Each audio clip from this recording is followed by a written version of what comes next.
이는 성령으로 잉태하사 동정녀 마리에게 나시고 본디오 빌라도에게 고난을 받으사 십자가에 못 박혀 죽으시고 장사한 지 사흘 만에 죽은 자 가운데서 다시 살아나시며 하늘에 오르사 전능하신 하나님 우편에 앉아 계시다가 저희로서 산 자와 죽은 자를 심판하러 오시리라. 성령을 믿사오며 거룩한 공예와 성도가 서로 교통하는 것과 죄를 사하여 주시는 것과 몸이 다시 사는 것과 영원히 사는 것을 믿사옵나이다. 아멘. 하나님 말씀은 잠언 25장 1절에서 7절까지 교독하겠습니다. 938쪽에 있습니다.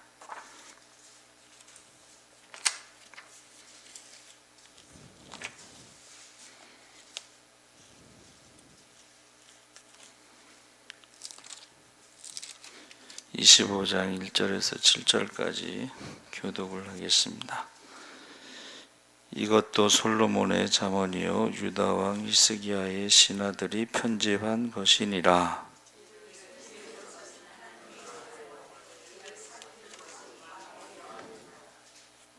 하늘의 높음과 땅의 깊음 같이 왕의 마음은 헤아릴 수 없느니라.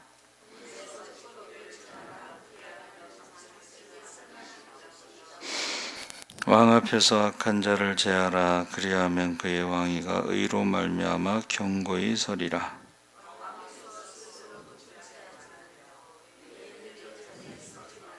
함께 읽겠습니다. 이는 사람이 내게 이리로 올라오라 말하는 것이 내 눈에 보이는 귀인 앞에서 자리로 내려가라고 말하는 것보다 나음이니라. 아멘. 할렐루야. 네, 잘 오셨습니다. 오늘 말씀의 제목은 쓸만한 그릇이라는 제목, 본문 말씀에 나와 있죠. 그러니까 사람들은 모두 무엇인가를 의지하고 살게 마련인데 그것이 무엇이 되었든 어떤 대상을 신뢰하고 그것을 힘입어 살아갑니다. 종교에서는 그것을 신앙이라고 말하죠. 종교를 가지지 않은 사람들도 역시 자신들만의 신념이나 가치관을 신뢰하며 삽니다. 그래서 어떤 이는 돈을, 어떤 이는 지식을 신뢰하고 우리는 오직 유일한 하나님과 그분의 아들 예수 그리스도와 성령을 믿는 사람들입니다. 그리고 삼위일체 하나님을 삶의 궁극적 가치로 무엇을 가치로 삼든 자신이 신뢰하는 가치는 삶을 통해서 드러나게 되어 있습니다. 저 사람이 어떤 사람이냐, 이런 것들이 드러나죠. 그래서 잠언 25장부터 29장까지는 히스기야 때 솔로몬의 잠언을 묶었다고 말하고 1절에서 이것도 솔로몬의 잠언이요 유다 왕 히스기야의 신하들이 편집한 것이다 그랬습니다. 그래서 그 히스기야의 그 신앙, 그것이 오늘 우리에게도 지대한 영향을 끼친다. 그러니까 히스기야의 신앙으로 솔로몬의 잠언을 편집한 것이 오늘날 우리에게도 영향을 미친다는 것입니다. 그래서 처음에 무게를 두어 밝혔을 것이 2절에 새 번역으로 이를 숨기는 것이 하나님의 영광이요 이를 밝히 드러내는 것이 왕의 영광이다 그랬는데 하나님이 일하는 방식은 이를 감추고 숨기는 것이다. 그래서 안 믿는 사람들도 이 경제에 대해서 이 나라가 움직이는 거 있잖아요.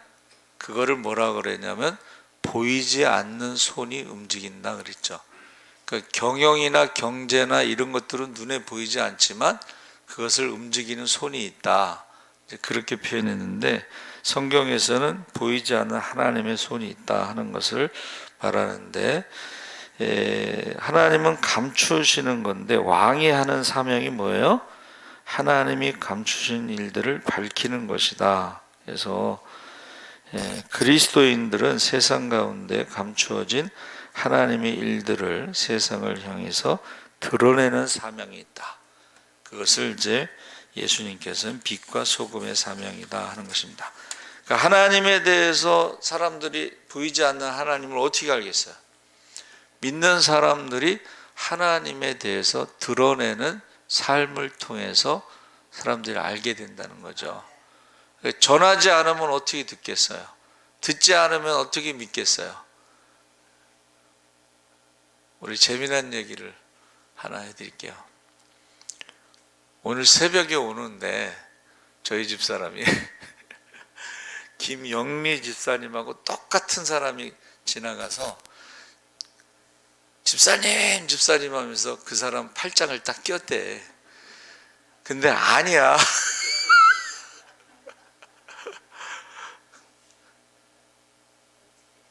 때를 얻든지 못 얻든지 팔짱을 딱 꼈는데 거기서 뭐라 그러겠어요? 우리 집사님하고 똑같이 생겼는데 좀 연세가 드셨나 봐요. 근데 뒤에는 이제 남편이 개를 끌고 따라오고 우리 집사람이 자꾸 집사님 집사님 부르니까 그 남자는 이상하다는 식으로 자꾸 갸웃갸웃거리고. 예? 그런데 어머니 이 새벽에 어디 가세요? 좀 운동하러 가시는 거죠. 예수 믿으세요. 천국과 지옥이 있습니다. 그랬더니 이 어머니도 또 만만찮아요. 지옥이 너무 만원이 돼서 내가 들어갈 데가 없을 것 같다 그랬대.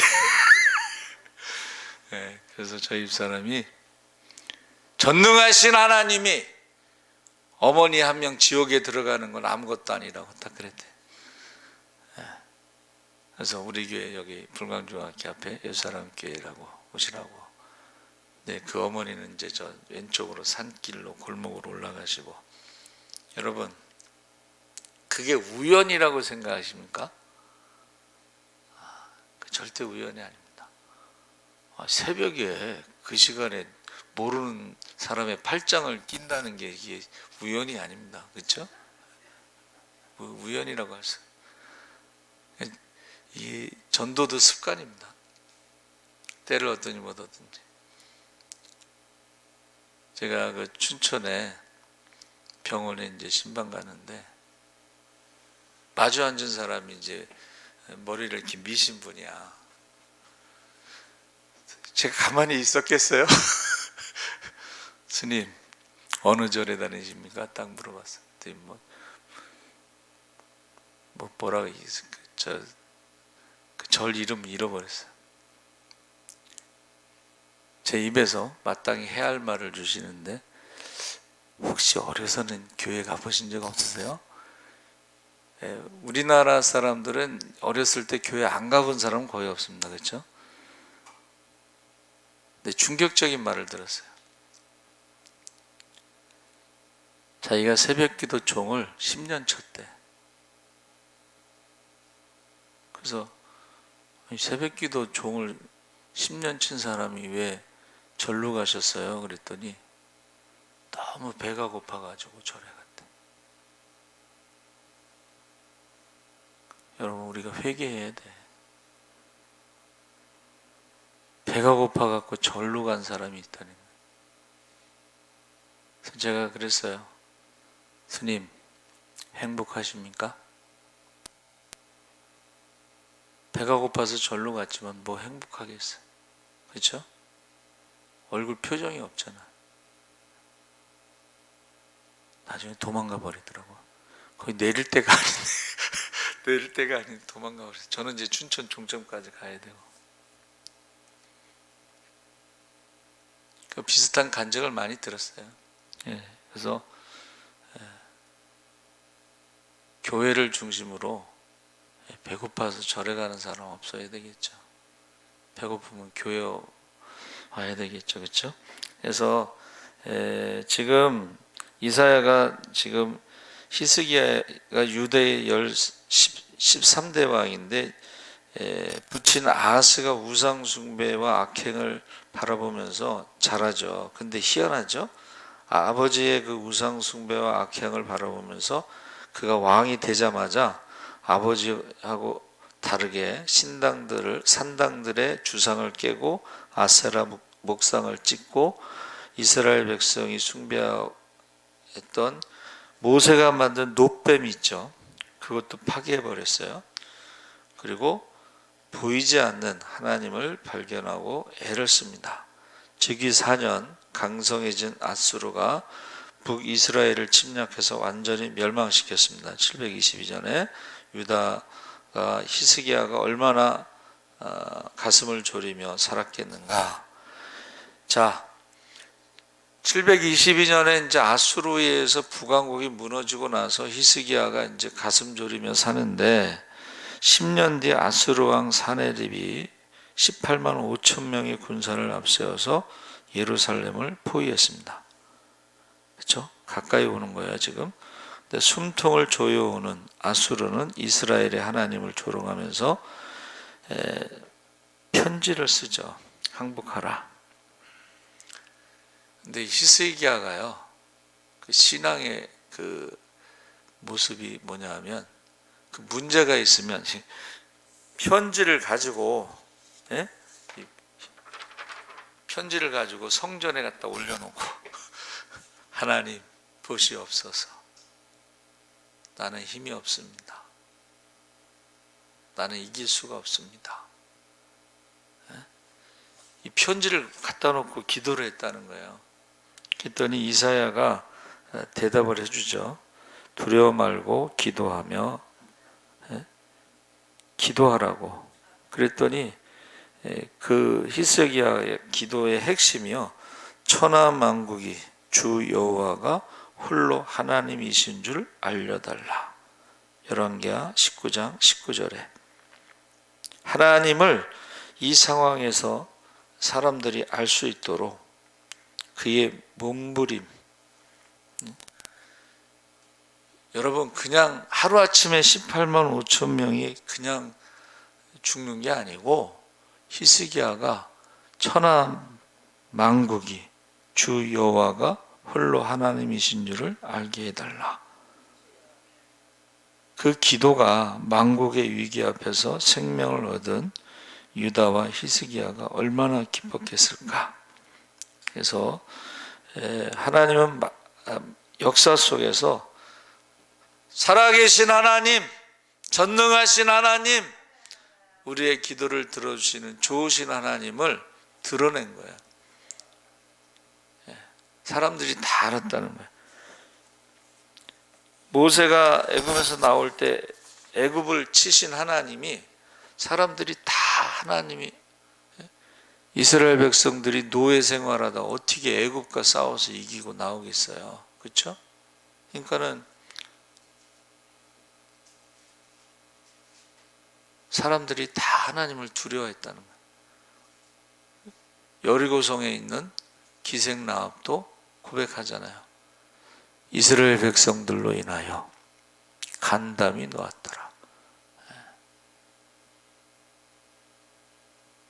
그래서 본문의 히스기야의 삶을 본문에서 지금 13절에 충성된 사자는 그를 보낸 이에게 마치 추수하는 날에 얼음 냉수 같아서 능히 그 주인의 마음을 시원하게 하느니라. 할렐루야.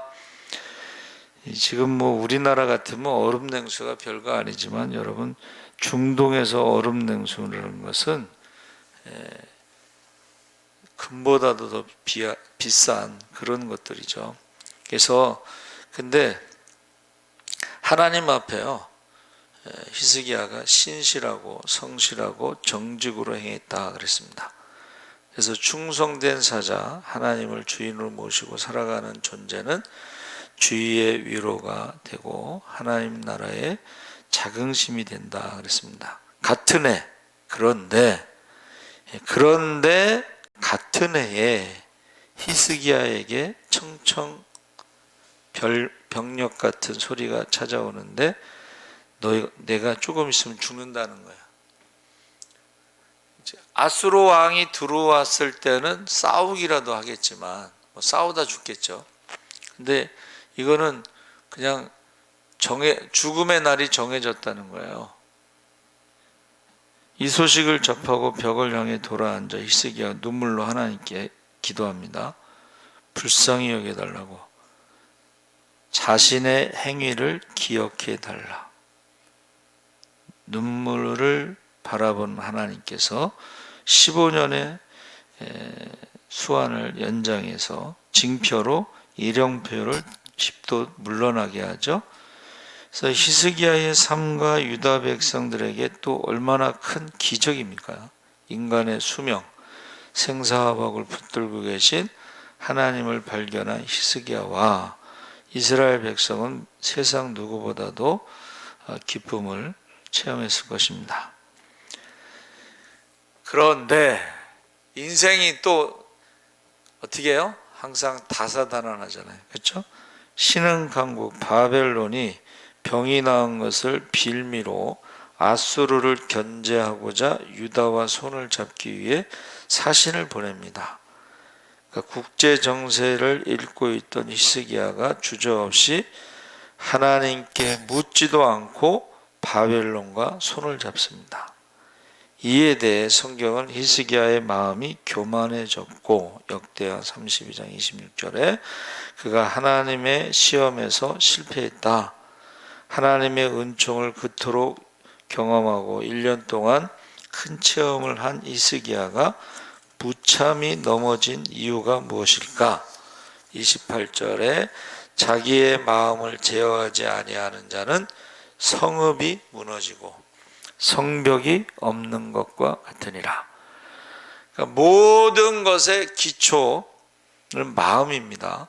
그래서 마음을 다스리지 못하면 모든 것이 무너지는 것이고, 히스기야는 본문을 편집하고 오랫동안 묵상했지만 자신의 마음을 다스리지 못하고 그의 마음을 하나님께 두지 못하고 오히려 하나님께서 심판을 유예하여 히스기야의 대를 벗어나게 해주겠다는 내용을 들었을 때 이것을 다행으로 생각했어요. 그래서 여러분,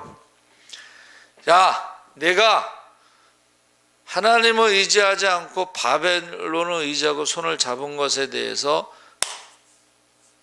내가 살아있는 동안에는 내가 심판하지 않는데 내가 죽은 다음에 후손들이 심판을 받을 것이다.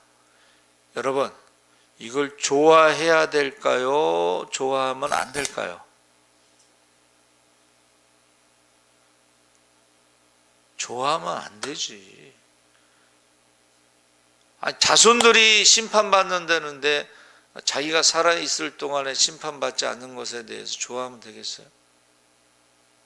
이 히스기야가 자기 자손들에 대해서 이렇게 생각을 안 한 것은 잘못했다고 저는 생각을 해요.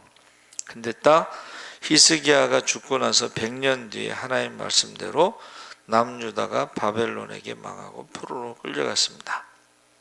그러니까 히스기야가 그 마음, 그 충성, 성실, 신실, 정직한 것을 유지하지 못했기 때문에 하나님께 두는 그 마음을 하나님께 두지 못했기 때문에 마음을 하나님께 둔다는 것은 하나님의 통치를 받고 그 아래에 있다는 것이에요. 그러니까 이게 지금 세상이 우리를 흔들지 못하도록 아수르가 쳐들어와도 흔들지 못하고, 할렐루야, 병이 와도 흔들지 못하고, 할렐루야.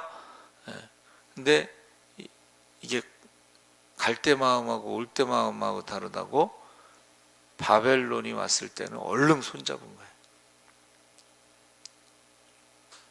그것이 이제 큰 잘못이라는 것입니다. 그래서 여기서 자신을 통해 우리 또한 그리스도인 주님의 제자의 삶을 살라고 청하셨는데 주님께서 제자인 우리를 통해 그분의 역사를 써내려가죠. 그래서 지금 한국의 그 상황에 대해서 전도 현장에서 복음을 받아들이지만 교회에 나가지 않겠다고 하는 사람들이 많은데 왜 그럴까요? 예? 왜 전도해도 교회에 오지 않을까?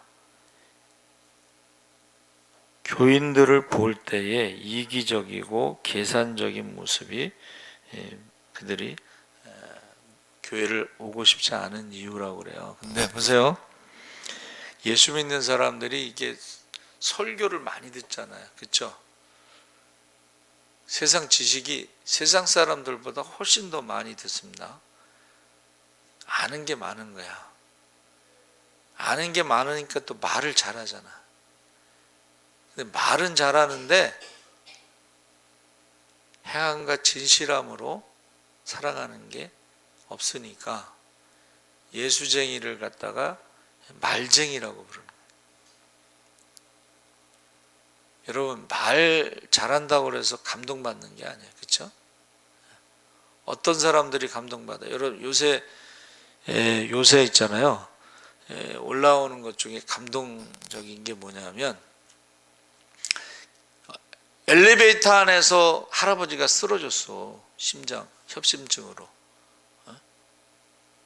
저도 이제 그 협심증이라서 또 그런 게 좀 눈에 들어오고 귀에 들어와요. 근데 엘리베이터 안에서 유모차를 끌고 젊은 부부가 탔는데 그 여자가 간호사인데 아기 낳고 지금 산후조리하는 그 타이밍에 같은 엘리베이터에 그 시간에 탔는데 엘리베이터 안에서 이거 해가지고 살렸어요. 그 사람이 뭐 아기 낳고 나서 뭐 이거 안 한다고 그래서 누가 뭐라고 할 사람 없어. 그 사람이 간호사인지도 모르고, 그렇죠? 그런 이야기들이 올라올 때 감동을 받는 거예요. 감동. 그런 얘기들이 많이 올라오고 있어요. 협심증 환자가 많아졌는지 어떤 사람이요, 버스 안에서 여자가 이렇게 보니까 이 남자의 얼굴이 파래지더래. 그래갖고 가서 보니까 숨을 안 쉬더래. 버스 안에서 또 이래갖고 살린 거예요. 북한산에 올라갔어, 사람, 젊은 여자들이. 근데 간호사들이야. 거기서 또 쓰러진 사람도 살렸어요. 그런 것들이 어떻게 해요? 감동을 주는 거예요. 말을 잘해서 감동 주는 게 아니고, 의사들이야 뭐 많이 공부했으니까 말을 잘하잖아. 근데 간호사들은 어떻게 해요? 현장에서 환자들을 계속 하니까는 더 잘 알지. 몸이 움직이는 거야, 몸이. 여러분, 저와 여러분이 몸이 움직이는 사람은 일꾼이라고 그러고 입이 움직이는 사람은 말꾼이라고 그러는 거예요. 조금 있다가 제가 다시 말씀을 나누겠습니다. 그래서 저와 여러분이 안 믿는 사람들이 볼 때 우리의 말을 듣는 게 아니고 우리 행동을 본다는 거죠. 그래서 저와 여러분이 100주년 기념교회에서요, 그 목사님이 이렇게 설교를 했어요. 우리 교회의 사명은 묘지기의 사명입니다. 100주년 기념교회 선교사들 묘지가 있잖아요. 그 사람들이요, 우리가 이제 여름에 이제 몇 번 갔는데 학생들 데리고 그 더운데도 자원봉사자들이 있어요. 자원봉사자들이 시간 이렇게 해서 팀을 나눠서 사람들을 데리고 더운 그 여름에 돌아다니면서 설명해 주는 거야. 그러니까 이 목사님 설교가 뭐냐면, 우리 교회는 100주년 기념교회는 묘지기의 사명이 있는데, 묘지기라는 것이 화려한 직업도 아니고 그리스도인으로 산다는 것이 어떤 화려함을 추구하는 것도 아니고 묘지기의 삶과 매우 닮았습니다 하면서, 화려하고 빛나는 신앙생활을 원하면 우리 교회와는 맞지 않습니다 하고 그 설교를 하는데, 청년들의 눈빛과 태도가 달라지면서 성경적 가르침이 무엇인지 곱씹어 보며 그들도 십자가를 지고 가는 행렬에 제자의 삶에 동참하게 됐다. 자랑할 만한 거예요. 그렇죠? 청년들은 뭔가 이렇게 화려하고 드러나는 것을 좋아하는데 묘지기의 삶은 봉사하는 거거든요. 그렇죠?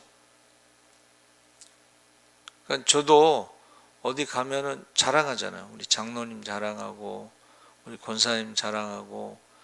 우리 교회는요, 저녁 성경 통독이 다른 교회는 없잖아요. 그렇죠? 매일 성경 통독을. 여러분 오늘 와서 성경 통독할 때 좋잖아요. 그렇죠? 별로 안 좋으셨나 봐요. 여러분 이게 성경을 이렇게 읽는 게 그렇게 쉽지 않아요. 그렇죠? 근데 성경을 읽는 것이 굉장히 좋습니다. 그리고 찬양할 때도 보세요. 찬양의 그 가사들이 우리가 바쁘게 살면서 언제 그렇게 찬양을 하겠어. 그리고 가사들이 너무 좋잖아요. 그래서 제가 기도할 때 어떻게 하냐면 가정 예배를 통해서 가정의 영적 기상도가 바뀌고 감사와 찬양을 통해서 교회의 영적 기상도가 바뀌게 해달라고 기도하고 있어요. 그래서 사실은 우리 임직자들에게만 보낸 게 아니고 기존의 장로, 안수집사, 권사들에게도 초대를 똑같이 보냈는데 기존의 사람들이 안 오네. 그래서 야, 성경대로 먼저 된 자가 나중되고 나중된 자가 먼저 된다고 하더니 똑같잖아요. 성경대로. 그래서 저와 여러분이 우리 예수사랑교회 사명이 뭐냐 했을 때 작은 교회의 희망입니다. 개척교회 모델입니다. 성장과 축복과 부흥과 세계선과 선교와 분립개척의 모델이 되는 거예요. 지금 서울에서 개척해서 선교비 보내고 자립하고 뭐 이런 교회가 없습니다. 만약 우리 교회가 무너지면요 희망이 무너지는 거예요. 그래서 하나님 앞에 기도를 제가 그렇게 해요. 하나님, 예수사랑교회가 무너지면 희망이 없습니다. 그래서 지금 새 바람이 불어서 지금 너무 좋은 거예요. 저는 사실 수요일 날 너무 좋았어요. 우리 임직자들이 와서 한 19명 정도 예배 드리는데도 참 너무 좋더라고. 오늘도 우리 임직자들 안 왔으면 또 몇 명 안 나왔겠는데 이상하게 평상시에 나오던 사람들도 안 나오네 또. 여러분 오늘 읽은 말씀의 그 그릇이라는 게요 캐리라고 하는 히브리어를 씁니다. 근데 그릇이라는 것이요 카프, 사람의 손, 일하다, 일꾼이라는 뜻이 있는데 마귀의 손에 잡힌 사람들은 거짓말한다, 말꾼이 된다는 거예요. 라메드는 교육은 어머니의 신앙교육 말씀이고 아버지는 직업기술 교육을 시킨다, 기술교육. 그래서 전에 그 서지방의 강사 장목사님의 아들이요 장애가 있대요. 장애. 근데 사모님이 어려서부터 장애가 있는 자녀에게 다른 자녀애들에도 성경 암송을 시킨 거예요. 근데 장애가 있는 아이들이 뭔가 특별한 재능이 또 있대요. 근데 그 장애가 있는 아들이 음악의 재능이 있대. 장애가 있는데 그래갖고 어려서부터 성경 암송을 시키면서 음악의 재능을 발견하고 이 아이가요 장학금을 받고 미국에 유학을 갔다 그러더라고요. 장애가 있다는 것도 말하기 좀 불편한 얘기인데 그 사모님이 어려서부터 철저하게 성경 암송을 시켰대. 그래가지고 얘가 다른 건 못하지, 좀 부족하지. 그런데 음악은 얘가 뛰어난 거예요. 그래가지고 장학금을 받고 유학을 갔다. 그럼 목사님이 자랑하는 건가? 여러분, 어머니는 신앙 말씀 교육을 시키고 아버지는 직업 기술 교육을 시킵니다. 그래서 라메드라고 하는 것이 뭐냐면, 자, 캐리라고 하는 단어에 캐리라는 단어에는 라메드가 바로 교육이라는 뜻이라는 거예요. 교육. 세 번째 요드가 나오는데, 캐리 마지막에 요드가 나오는데, 이것은 한번 따라해 보세요. 하나님의 손. 이 그릇이라는 단어가 사람의 손이 하나님의 손을 잡을 때에 쓰임받는 그릇이 되는데, 사람의 손이 하나님의 손을 잡는 게 뭘까? 제가 묵상했을 때에 그게 바로 성령 충만함을 받는 거야. 할렐루야. 자기를 부인하는 기도의 사람, 말씀에 순종하여 충성의 사람, 성령이 충만하여 칭찬받는 사람, 성결한 사람, 정직한 사람을 하나님께서 쓰실 줄 믿습니다. 그래서 여러분 이제 제 한문, 제가 좀 몸이 좀 회복돼 갖고 이제 히브리어, 헬라어 한문을 다 찾아봐요. 이제 말씀 준비할 때. 그런데 그릇이라는 것이 그릇 기자 아시죠? 입구자가 4개가 있어요. 그리고 가운데 개견자가 있어. 그래서 이게 뭔가 하고 찾아봤더니 입구자 4개가 그릇이라는 뜻이야. 그릇. 그릇이 4개가 있다는 것은 제사상에 올라간 제기를 말하는 거예요. 옛날에는 개를 제물로 삼아서 제사를 지냈나 봐요. 개견자가 들어갔어. 개견자가 들어간 제사상의 개견자는 뭐냐면 헌신을 말하는 거야. 헌신이란 단어가 몸을 드린다는 거고, 그 번제라는 뜻이 있습니다. 헌신에 말하는 번제. 예배의 목적이 뭐라고 그랬어요? 헌신이라고 그랬어요. 주님 뜻대로 살기로 했네. 주님 뜻대로 살기로 했네. 주님 뜻대로 살기로 했네. 뒤돌아서지 않겠네. 1절 부를 때에 자녀들이 죽잖아요. 순교하고, 이 세상 사람 날 몰라줘도, 이 세상 사람 날 몰라줘도, 이 세상 사람 날 몰라줘도 뒤돌아서지 않겠네. 2절 부를 때 부인이 죽습니다. 세상 등 지고 십자가 보내. 세상 등 지고 십자가 보내. 세상 등 지고 십자가 보내. No turning back, no turning back. 3절 부를 때에 본인이 순교합니다. 하나님 앞에 쓰임받는 그릇은 하나님의 손을 붙잡은 사람, 기도의 사람, 충성의 사람, 성령 충만한 사람. 하나님의 손을 붙잡는 게 뭐라 그랬어요? 성령 충만한 거예요. 하나님의 손을 붙잡는 게 뭐예요? 기도하는 거예요. 할렐루야. 그래서 제가 아까 찬양하면서 또 우리가 기도하면서 우리가 예수 믿으면서 이런 것을 체험해야 되는데, 그렇죠? 제가 하는 말을 잘 좀 이렇게 좀 새겨 들을 필요가 있는 게, 세상 사람들은 60만 3,550명은 부정적인 생각을 하고 부정적인 말을 해도, 모세의 기도의 사람은 할 수 없지만 하나님은 하실 수 있느니라. 할렐루야. 모든 문제를 하나님이 함께 하신다는 것에 다 답이 나오는 거예요. 먹을 것이 없으면 하늘에 만나를 내려주시고, 할렐루야. 마실 물이 없으면 반석에서 물이 나고, 할렐루야. 고기를 먹고 싶으면 메추라기를 비처럼 내려주시고.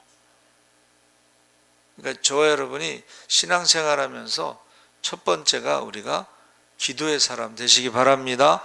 기도의 그릇이 돼야 돼요. 기도의 그릇. 나는 자녀들을 위해서 눈물로 기도하지 않는 것은 죄라고 생각합니다. 그렇잖아요. 노아의 시대에 죄악이 가득한 세상에 우리가 구원의 방주를 짓지 않으면 그건 죄라고 생각해요.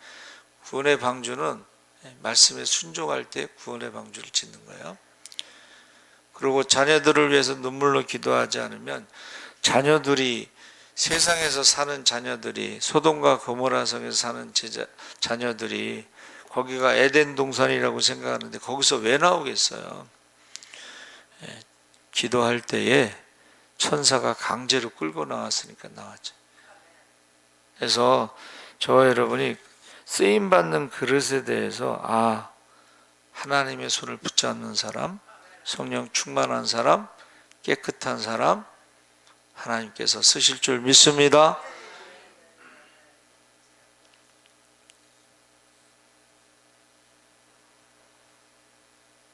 그래서 저와 여러분이 이제 일꾼들을 세울 때 보니까는 안 믿는 사람이나 믿는 사람이나 또 평신도들 이렇게 뭐 다 비슷하잖아요. 그렇죠? 사는 게 뭐 다른가? 똑같지?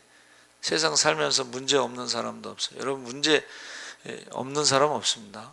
우리가 대신방 가면은 문제 없는 가정은 하나도 없어요.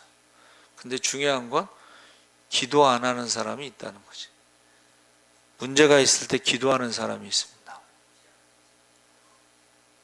문제가 있을 때 목사님 신방 와주세요. 기도 제목이 있는 거예요. 그렇죠? 그래서 어떤 분이 이제 의사가 어떤 성도 의사가요. 큰 병원에 가서 검사 좀 받으시세요. 그랬더니 겁나는 거야. 근데 이제 그 말씀이요. 송구영신 예배 때 받았던 말씀 있잖아요. 그거를 딱 꺼내더라고. 송구영신 예배 때 받은 말씀이 뭔가 했더니 영생을 주노라. 할렐루야. 지금 큰 병원에 가라 그래서 이제 암이라고 생각하고 막 지금 겁나서 막 쫄아서 있는데 영생을 주노라 말씀을 딱 꺼내. 근데 제가 이제 말씀을 따로 준비하는 건 아니고 이렇게 대신방 때 준비해 놓은 말씀 그걸 순서대로 그냥 가져가요. 사실은 저도 무슨 말씀이 될지 모르잖아. 그 가정의 순서대로 하면 순서를 정해 놓는 게 아니니까 신청한 대로 가니까 그 말씀을 딱 폈는데 그것도 역시 생명에 대한 말씀이 딱 왔어. 그래서 제가 말씀을 전하면서 이랬어요. 권사님 걱정하지 마세요. 권사님 평소에 이제 아파가지고 병원을 다니셨기 때문에 의사가 바로 지금 큰 병원에 가라고 한 것은 만약에 암이라 할지라도 이건 초기 암입니다. 그렇죠? 그전에는 검사할 때 아무 이상이 없었잖아.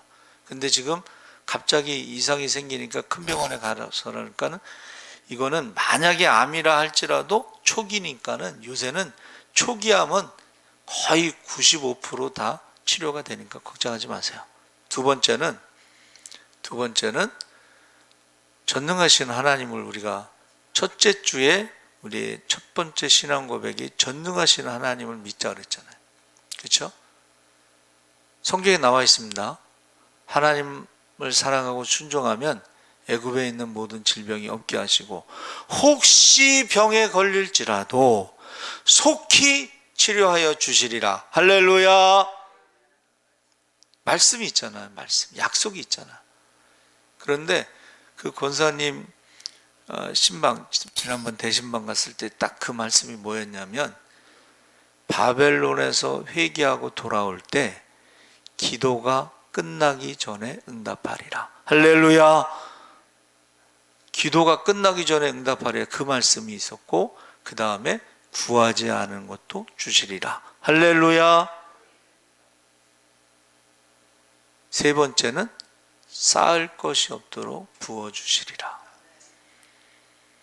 그러니까 제가 그 집에 신방 가기 전에 뭘 알고서 간 것도 아니고 하나님 주신 말씀 가지고 그대로 전한 거야. 그리고 지금 검사하라고 한 건 혹시 암이라 할지라도 초기니까 문제가 되지 않습니다. 그리고 이제 예배 마치고 나니까 좀 마음이 평안해졌대. 막 걱정이 되고 막 그런데 그래서 이제 검사하고서 이제 오셨어. 주일날 검사 결과가 뭐냐 물어보지는 않았는데 이제 본인이 목사님 항생제 그 약을 먹는데 내성이 생겨서 그렇대요. 그러니까 내성이 생긴다는 건 약을 바꿔주면 되는 거거든.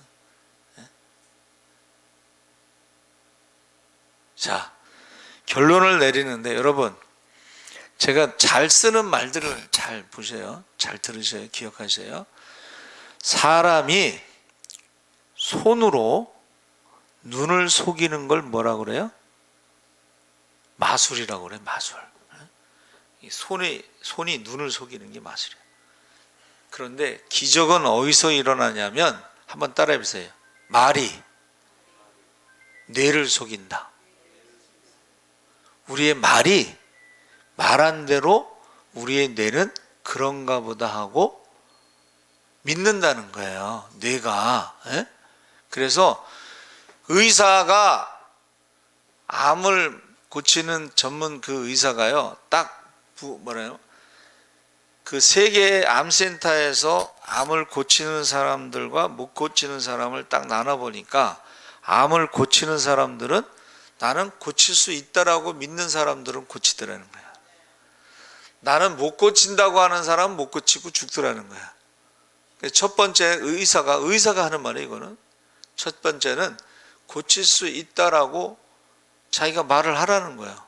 나는 다 나았다, 고쳤다, 그렇게 말을 하잖아요.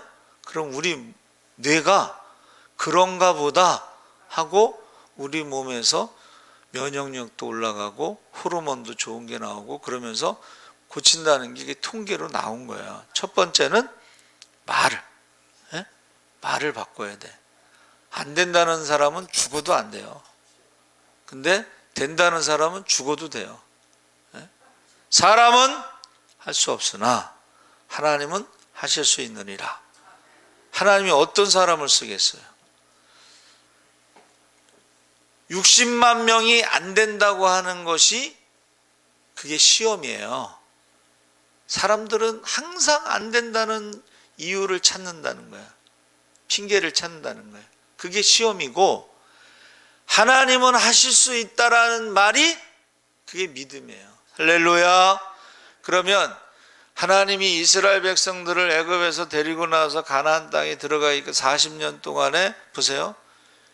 이스라엘 백성들은 노예 근성으로 항상 조금만 어려우면 원망과 불평과 교만이 뭐냐면 기도하지 않는 게 교만이에요. 겸손은 기도하는 것입니다. 그러면 모세는 항상 기도를 했단 말이에요. 그렇죠? 시험에 들지 않고 항상 기도를 했어. 그 기도하는 사람을 하나님이 기적의 사람으로 축복의 사람으로 쓰실 줄 믿습니다. 그래서 제가 저희 교회는 임직식 할 때마다 장로님 박유준 장로님을 모델로 해라. 박유준 장로님은 시험 들었다는 말을 한 적이 없어요. 아프다고 해서 절망하는 적도 없어요. 그분은 항상 뭐예요?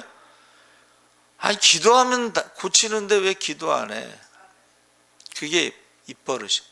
그리고 하루에도 감사를 몇 번 하는지 하여튼 감사를 뭐 500번인가 1000번인가 목사님 감사, 사모님 감사, 권사님 자기 그 주변의 사람들 이름 부르면서 감사를 붙이는 거야. 그게 감사기도야. 그게 그분. 그런데 기적이 일어난다는 거야.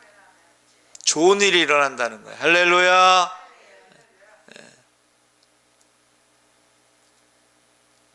그래서 제가 기적의 주인공, 축복의 주인공이라고 말씀드리는 거예요. 우리 권사님은 우리 교회 권사님은 우리 강정자 권사님. 강정자 권사님은 지금 한쪽 눈이 안 보이셔요. 그리고 한쪽 눈도 별로 안 좋으셔요. 그런데도 성경만 읽을 수가 있는 거예요. 그래서 늘 하시는 말씀이 눈 밝을 때 성경 읽으라고, 또 기억력 좀 좋을 때 젊었을 때 성경 읽으라고 말씀하시는데, 모델이 있잖아요. 모델이라는 건 우리가 눈으로 보고 배우고 알 수가 있다는 거예요. 그래서 그 모델을 가지고 우리가 닮아가는데 하나님이 쓰시는 그릇이 있어요. 하나님이 쓰시는 그릇. 그래서 깨끗한 그릇을 쓰시고 그 다음에 순종하는 사람을 쓰시는 거예요. 그래서 예수님께서 우리의 모델이죠. 십자가에 죽기까지 순종하신 모델이 되는 것입니다. 그래서 그릇이라는 이 단어가 하나님의 손을 붙잡는 사람은 일꾼이 되는 것이고 성령 충만해서 일꾼이 되는 것이고 마귀의 손을 붙잡는 사람들은 거짓말하고 말꾼이 되는 거예요. 딱 일꾼을 저 사람은 하나님의 손을 잡았구나. 순종하는 사람이구나. 기도하는 사람이구나. 성령 충만한 사람이구나. 일을 안 하고 그냥 말만 하는 사람들이 있어요. 말꾼. 거짓말하고 이간질하고 부정적인 말하고 누구 미워하고. 그 사람은 마귀의 손을 붙잡고 있는 거예요. 사울이 마귀의 손을 붙잡고 있다가 망한 거죠. 그렇죠? 그래서 저와 여러분이 누구 손을 붙잡아야 되겠어요? 하나님의 손을 붙잡으시기 바랍니다. 쓰임받기를 바랍니다. 우리 주여 3번 부르짖고 기도하겠습니다. 주여 주여 주여. 할렐루야. 살아계신 아버지 하나님, 하나님께서 함께 하시옵소서. 우리가 아버지 하나님 쓰임받는 그릇이 되게 하여 주시옵소서. 쓸만한 그릇이 되게 하시옵소서. 하나님의 손을 잡게 하시옵소서. 성령 충만하게 하시옵소서. 하나님 앞에 헌신하게 하시옵소서. 입술로 범죄하지 않게 하시옵소서. 원망과 불평과 교만하지 않게 하시고 하나님 앞에 늘 겸손하게 기도하게 하여 주시옵소서. 주님 다시 오신 그날에 우리의 말하는 것을 가지고 심판하신다 했사오니 주여 아버지의 입술로 범죄하지 않게 하여 주시옵소서.